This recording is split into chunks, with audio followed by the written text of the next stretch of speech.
पाप और पुण्य। अरे मित्र, आओ, हमसे डरो मत। हम घर आए मेहमान की सेवा करना अपना धर्म समझते हैं। हम इस जंगल के राजा हैं। तुम यहाँ निर्भय होकर रहो। कोई तुम्हारी ओर आंख उठाकर भी नहीं देखेगा।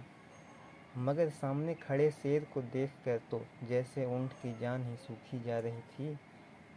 वह सोच रहा था कि क्या यह सच कह रहा है। मधुपुर का यह जंगल इस क्षेत्र का सबसे बड़ा जंगल माना जाता था। अक्सर लोग इस जंगल को पार करते हुए डरते थे, क्योंकि इसमें कई किस्म के खूनी जानवर रहते थे, जिनमें अधिकांश नरभक्षी थे। इस जंगल में एक शेर भी रहता था, जिसके 3 स्वार्थी मित्र भी थे, एक गिद्दड़, एक भेड़िया और एक कौआ। इन तीनों ने शेर से इसलिए मित्रता की थी कि शेर जंगल का राजा था। उससे मित्रता करने से कोई शत्रु उनकी ओर आंख उठाकर भी नहीं देख सकता था। यही कारण था कि वे तीनों शेर की हर बात मानते थे, उसकी हाँ में हाँ मिलाने के लिए तैयार रहते। एक बार एक ऊंट अपने साथियों से बिछुड़कर इस जंगल में आ गया। इस घने जंगल में उसे बाहर निकलने का कोई रास्ता नहीं मिल रहा था। पीठ पर बोझा और साथ में यह घना जंगल। ऊंट बेचारे का तो बुरा हाल हो रहा था। वह सोच रहा था कि कहाँ जाएं, किधर जाएं। दूर दूर तक उसे कोई अपना नज़र नहीं आ रहा था। इत्तेफाक की बात थी कि उस ऊंट पर शेर के इन तीनों मित्रों की नज़र पड़ गई। गिद्दड़ तो चालाकी और होशियारी में अपना जवाब नहीं रखता। उसने जैसे ही इस मोटे ताजे ऊंट को जंगल में अकेला भटकते देखा तो उसके मुंह में पानी भर आया। उसने भेड़ियों और कौवे से कहा, दोस्तों, यदि शेर इस ऊंट को मार दे तो हम कई दिन तक आनंद से बैठकर अपना हट जाएंगे। हमें कहीं तलाश में नहीं भटकना पड़ेगा। भेड़िए और कौवे ने मिलकर गिद्दड़ की हाँ में हाँ मिलाई और उसकी बुद्धि की प्रशंसा करते हुए बोले, वाह वाह दोस्त, क्या योजना बनाई है। इस परदेसी ऊंट को तो शेर 2 मिनट में मार गिराएगा। वह इसका सारा मांस कहाँ खा पाएगा। बाकी सब माल तो अपना ही होगा। गिद्दड़, भेड़िया और कौआ खूब कुटिलता से हंसने लगे। उन तीनों के मन में कूट कूट कर पाप भरा हुआ था। सीधा साधा ऊंट बेचारा क्या जाने कि इस संसार में लोग कैसे कैसे पाप करते हैं। तीनों षड्यंत्रकारी मिलकर अपने मित्र शेर के पास पहुँचे और बोले, आज हम आपके लिए एक शुभ समाचार लेकर आए हैं। क्या समाचार है मित्रों, शीघ्र बताओ। महाराज, हमारे जंगल में एक ऊंट आया हुआ है। शायद वह काफिले से बिछुड़ गया है और अपने साथियों के बिना भटकता फिर रहा है। यदि आप उसका शिकार कर लें तो आनंद आ जाए। आहा, क्या मांस है। उसके शरीर पर मांस से भरा पड़ा है। उसका शरीर देखा जाए तो अपने जंगल में मांस से भरे शरीर वाले जानवर हैं ही कहाँ। केवल हाथियों के शरीर ही मांस से भरे रहते हैं, मगर हाथी अकेले आते ही कहाँ हैं। जब भी आते हैं झुंड के झुंड। उन्हें मारना कोई सरल बात नहीं है। शेर ने उन तीनों की बात सुनी और फिर अपनी मूंछों को हिलाते हुए गुर्राया, ओ मूर्खों, क्या तुम यह नहीं जानते कि हम इस जंगल के राजा हैं। राजा का धर्म है न्याय करना, पाप और पुण्य के दोषों तथा गुणों का विचार करके पापी को सजा देना, पूरी प्रजा को समान की दृष्टि से देखना। मैं भला अपने राज्य में आए उस ऊंट की हत्या कैसे कर सकता हूँ।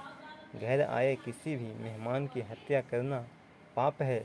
इसलिए तुम जाकर इस मेहमान को सम्मान के साथ हमारे पास लाओ। शेर की बात सुनकर उन तीनों को बहुत दुख हुआ। उन तीनों ने भविष्य के इतने सपने देखे थे, खाने का, कई दिन का प्रबंध, ऊंट का मांस, सब कुछ इस शेर ने चौपट कर दिया था। यह कैसा मित्र था जो पाप और पुण्य के चक्कर में पड़कर मित्रता को भूल गया। वे मजबूर थे, क्योंकि उन्हें पता था कि शेर की दोस्ती छोड़ते ही उन्हें कोई नहीं पूछेगा। मरते क्या न करते वाली बात थी। अब तीनों मिलकर उस भटकते हुए ऊंट के पास पहुँचे और उसे अपने मित्र तथा जंगल के राजा की ओर से मित्रता का संदेश देते हुए कहा कि हमारे राजा ने आपको घर बुलाया है। आज रात आप हमारे राजा के घर ही भोजन करेंगे। ऊंट तो बेचारा इस जंगल में कब का भटक रहा था, थकान के कारण उसका बुरा हाल हो रहा था।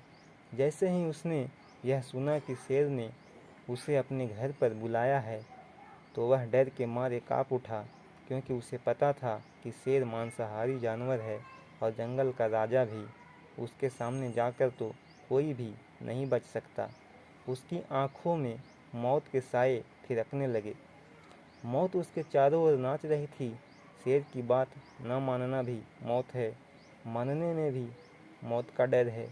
यदि इन दोनों से बच निकलने में वह सफल हो भी गया तो इस जंगल में ही भटकता फिरेगा और कोई भी जंगली जानवर उसे मार कर खा जाएगा।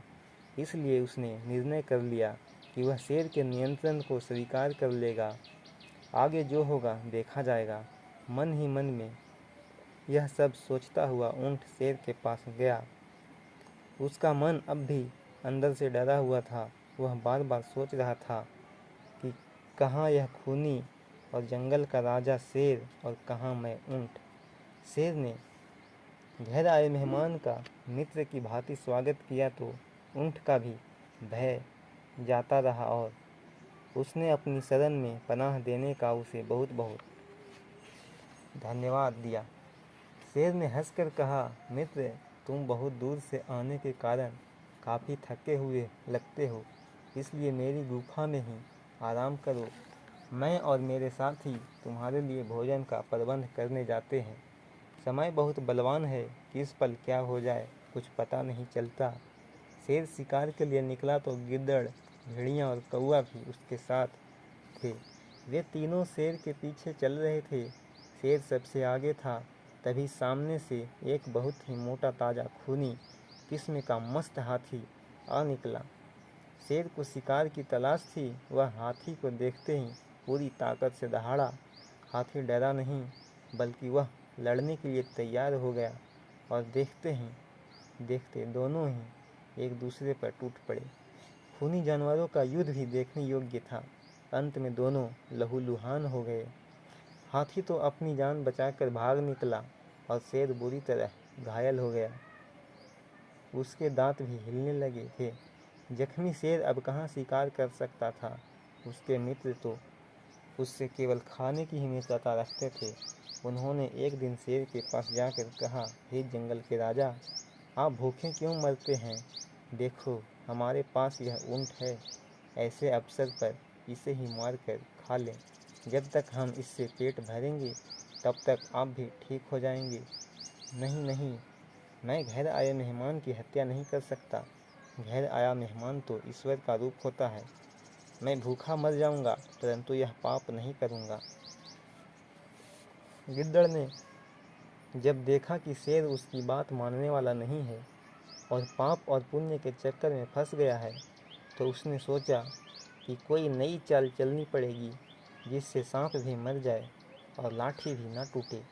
यही सोचकर उसने अपने दूसरे शैतान मित्र कौवे के कान में अपने मन की बात कही, तो उसकी इस चाल को सुनकर वह खुशी से उछल पड़ा। तब कौवे ने भेड़िए को भी गिद्दड़ की सारी चाल बता दी।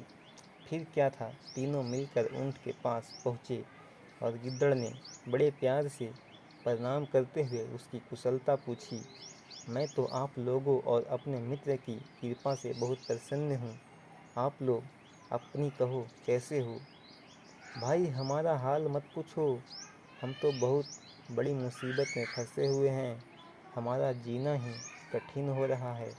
शायद 1-2 दिन में ही हम और हमारा राजा शेर हम सब मर जाएंगे। क्यों, ऐसी कौन सी बात हो गई कि तुम सब के सब मर जाओगे? नहीं नहीं मित्र, ऐसा नहीं होगा। मैंने आपका नमक खाया है। मैं शेर को बचाने के लिए हर कुर्बानी देने को तैयार हूँ। देखो मित्र, शेर जख्मी भी है और भूखा भी। तुम तो जानते हो कि मांस के बिना उसका पेट नहीं भरेगा।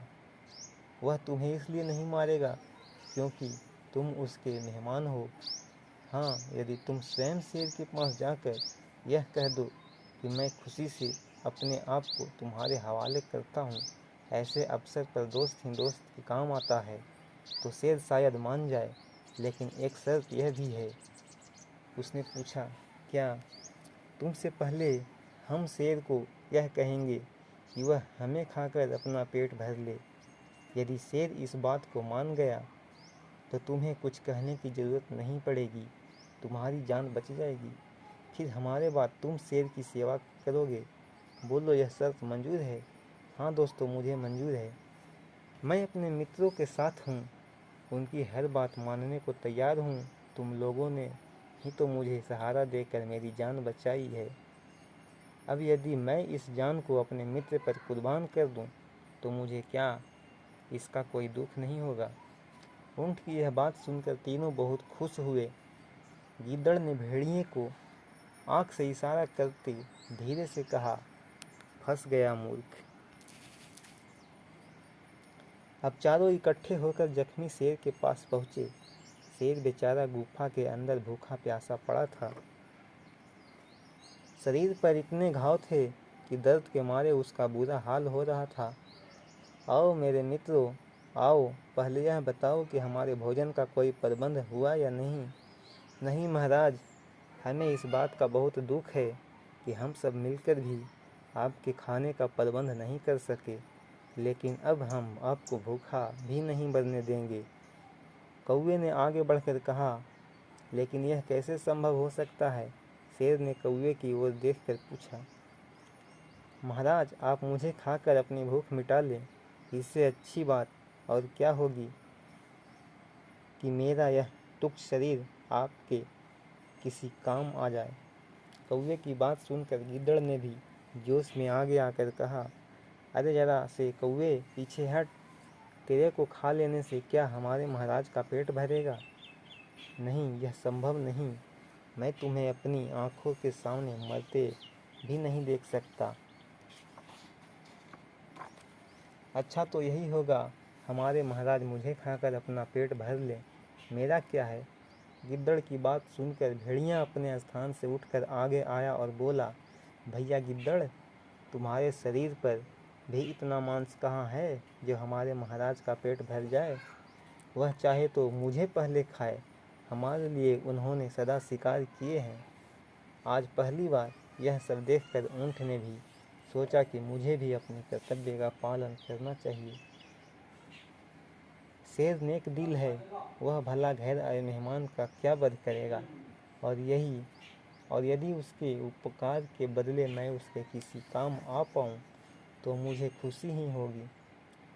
यह सोचकर इन सब से आगे आकर ऊँट ने कहा, अरे तुम लोगों के मांस से महाराज का पेट नहीं भरने वाला नहीं। आखिर महाराज ने मुझ पर भी तो एहसान किया है। यदि तुम अपने इस मित्र के लिए कुर्बान देने को तैयार हो तो मैं भी तुमसे पहले इनसे यही कहूँगा कि यह मेरे शरीर के मांस से अपना पेट भर ले। वाह मित्र, वाह! मित्र हो तो ऐसा। सच्चा मित्र उसे ही कहते हैं जो मुसीबत में मित्र के काम आए, गीदड़ ने कहा। शेर ने बड़ी कठिनाई से उठते हुए ऊँट की हत्या करके पहले तो अपना पेट भरा। जो मांस बाकी बचा था उससे कई दिनों तक तीनों चालबाज मित्र अपना पेट भरते रहे। इस कहानी से हमें यह शिक्षा मिलती है कि हमें किसी की चिकनी चुपड़ी बातों में आकर भावुक नहीं होना चाहिए, बल्कि पहले अपने जीवन के बारे में सोचना चाहिए। गीदड़ की भांति ही चालबाज मित्र अक्सर मिल जाते हैं, जो मन के तो खोटे होते हैं और जुबान के बहुत मीठे। ऐसे दोस्तों की बातों में न आकर पहले सत्य की गहराई में जाकर देखो, सोचो, समझो। जीवन हंसी खेल भी नहीं जिसे भावुकता की बेदी पर कुर्बान कर दिया जाए।